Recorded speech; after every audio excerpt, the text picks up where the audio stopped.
পুজোর আনন্দে বৃষ্টির ছোঁয়া। দক্ষিণবঙ্গের আকাশে ইতিমধ্যেই ভাঁজ কপালে। আলিপুর আবহাওয়া অফিস জানাচ্ছে, পঞ্চমী থেকে একাদশী পর্যন্ত টানা বৃষ্টি ভাসিয়ে দিতে পারে দুর্গা উৎসবের আয়োজন। তৈরি হচ্ছে নিম্নচাপ, তাই প্রত্যাশার সূর্যের জায়গায় মিলতে পারে ভিজে মেঘের ছায়া।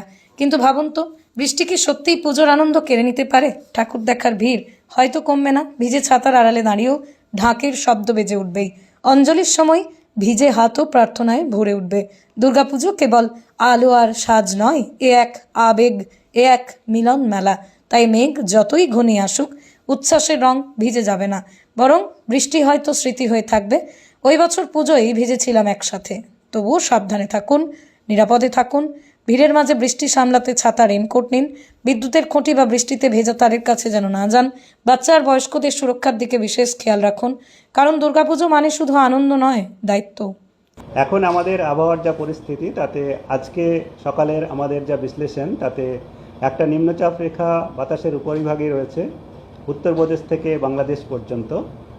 আর এর প্রভাবে আগামী 24 ঘন্টাতে আমাদের উত্তরবঙ্গের জেলাগুলিতে প্রায় সর্বত্রই হালকা থেকে মাঝারি বৃষ্টিপাত হওয়ার সম্ভাবনা থাকছে। তার সঙ্গে ভারী থেকে অতি ভারী বৃষ্টিপাতের সম্ভাবনা রয়েছে মূলত উপরের 5টা জেলায়, আমাদের দার্জিলিং, কালিম্পং, আলিপুরদুয়ার, জলপাইগুড়ি এবং কুচবিহার। তার মধ্যে ভারী থেকে অতি ভারী বেশি সম্ভাবনা রয়েছে আলিপুরদুয়ার, জলপাইগুড়ি জেলাতে। এটা আগামী 24 ঘন্টার জন্যে। এবং তারপরেও আগামীকালও উত্তরবঙ্গে বৃষ্টিপাত থাকবে এবং 1-2 জায়গায় করে ভারী বৃষ্টিপাত এই 5টা জেলার মধ্যে হওয়ার সম্ভাবনা থাকছে। আর হালকা থেকে মাঝারি বৃষ্টিপাত সর্বত্রই হওয়ার সম্ভাবনা রয়েছে। আর দক্ষিণবঙ্গে যেটা রয়েছে, এর প্রভাবে দক্ষিণবঙ্গে আগামী দুদিনে বিক্ষিপ্তভাবেই বৃষ্টিপাত হওয়ার সম্ভাবনা থাকছে, যেটা বজ্রবিদ্যুৎ সহ বৃষ্টিপাত, যেটা আমাদের কলকাতা শহরে আজকে কিছুক্ষণ আগে কিছুটা সময় ধরে হয়েছে, সেরকমই বিক্ষিপ্তভাবে অনেক জায়গাতেই হালকা থেকে মাঝারি বৃষ্টিপাত হওয়ার সম্ভাবনা থাকছে আগামী দুদিনে, আজ এবং কাল। আর এখন আমি আপনার কলকাতার জন্য যেটা আগামী দুদিনে আছে, কলকাতা মূলত সাধারণত মেঘলা আকাশ থাকবে, তবে দিনের কিছু সময় আংশিক মেঘলা আকাশ হওয়ার সম্ভাবনা, যার জন্য রৌদ্রোজ্জ্বল আবহাওয়া থাকবে। আর পরবর্তী যখন দুপুরের পরে কিছুটা সাধারণত মেঘলা আকাশ এবং বজ্রবিদ্যুৎ সহ বৃষ্টিপাতের সম্ভাবনাও থাকছে আগামী দুদিনের মধ্যে চান্সেস আছে। আর এখন আমাদের পুজোর জন্য যে স্পেশাল আমরা ফোরকাস্ট বলে থাকি, আগামী 15 দিনের মধ্যেই আমাদের পুজো বা আমাদের যেটা দুর্গাপূজা ফেস্টিভ্যাল পিরিয়ড শুরু হচ্ছে, তার জন্য আমরা 21 তারিখ থেকে 2 তারিখ পর্যন্ত যে আবহাওয়ার পরিস্থিতি কেমন থাকবে সেই সম্পর্কিত একটা পূর্বাভাস আজকে দেওয়ার পরিকল্পনা করেছি এবং সেইটাই আমি বলছি এখন। যেটা হচ্ছে, আমরা 21 তারিখ থেকে মহালয়া থেকে শুরু করেছি, আর 21 তারিখ থেকে আমাদের 25 তারিখ পর্যন্ত সেটা আমাদের আগামী 7 দিনের প্রতিদিনের ডে ওয়াইজ পূর্বাভাসের মধ্যে আসছে। এটা আমি ডে ওয়াইজ আমরা দেবো। আর তারপরে হচ্ছে আপনার যেটা 26 থেকে 2 তারিখ, এটাকে আমাদের উইকলির মধ্যে আসছে। তার জন্য আমরা এটা পিরিয়ডটাকে দুটো ভাগে ভাগ করা হয়েছে, 26 থেকে 29 আর 30 থেকে 2। এই দুটো ভাগের মধ্যে কেমন থাকবে সেটা আমি বলবো।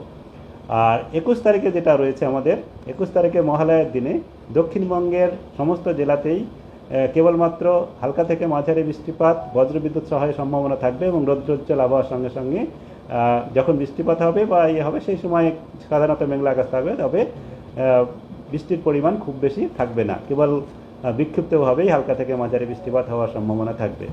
আর বজ্রবিদ্যুৎ সহ বৃষ্টিপাতের বেশি সম্ভাবনা যেসব জেলাতে রয়েছে সেগুলো হলো ঝাড়গ্রাম, পূর্ব পশ্চিম মেদিনীপুর, উত্তর দক্ষিণ 24 পরগনা এবং নদিয়া জেলাতে। আর 22 তারিখে একটু এলাকা ওয়াইজ, মানে যেটা আমাদের বিস্তৃতি অনুসারে রেনফলটা বাড়তে পারে, বৃষ্টির পরিমাণটা বাড়তে পারে। তার কারণস্বরূপ হচ্ছে, আমাদের এখন একটা উত্তর আন্দামান সাগরে একটা ঘূর্ণাবর্ত রয়েছে, যেটা 3.1 কিলোমিটার পর্যন্ত বাতাসের উপরে বিস্তৃত রয়েছে। এটা আগামী 22 তারিখ নাগাদ উত্তর বঙ্গোপসাগরে আসার সম্ভাবনা রয়েছে। এরই প্রভাবে 22 তারিখ থেকে কিছুটা বৃষ্টিপাতের পরিমাণ দক্ষিণবঙ্গে বাড়ার সম্ভাবনা রয়েছে, যেটা আমাদের অনেক জায়গাতেই বজ্রবিদ্যুৎ সহ বৃষ্টিপাত হওয়ার সম্ভাবনা আমাদের দক্ষিণবঙ্গের জেলাগুলিতে। আর 23 তারিখে এই বৃষ্টিপাত প্রায় সর্বত্রই, সব জায়গাতেই হালকা থেকে মাঝারি বৃষ্টিপাত থাকবে। তার সঙ্গে সঙ্গে ভারী বৃষ্টিপাতও দুটো জায়গায় হতে পারে।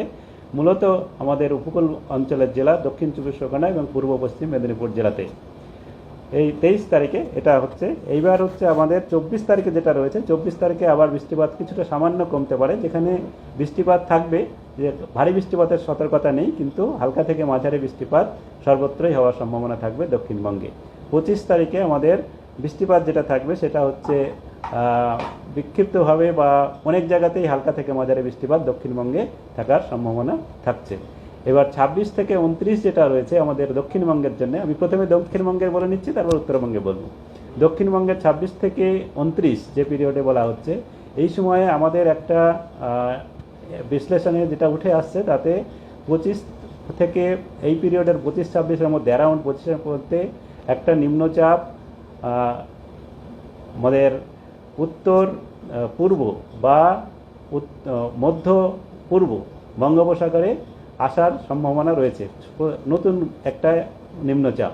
এবং এর প্রভাবে যেটা আপনারা হয়তো আমাদের গতকালকের যেটা আউটলুক দেওয়া হয়, যে পরবর্তীতে কেমন হতে পারে একটা আউটলুক দেওয়া হয়, তাতে বলা হয়েছে এটা আমাদের গভীর নিম্নচাপে পরিণত হতে পারে পরের দিকে, যেটা হচ্ছে 26-27 পরের দিকে। এটাই যে 26 থেকে 29 এই পিরিয়ডের মধ্যে এর প্রভাবটা থাকবে।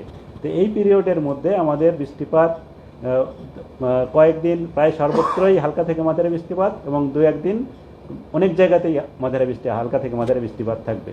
এবং তার সঙ্গে সঙ্গে উপকূল অঞ্চলের জেলাগুলিতে ভারী বৃষ্টিপাত হওয়ার সম্ভাবনাও থাকছে এই পিরিয়ডের মধ্যে 2-1 দিন। ঠিক আছে।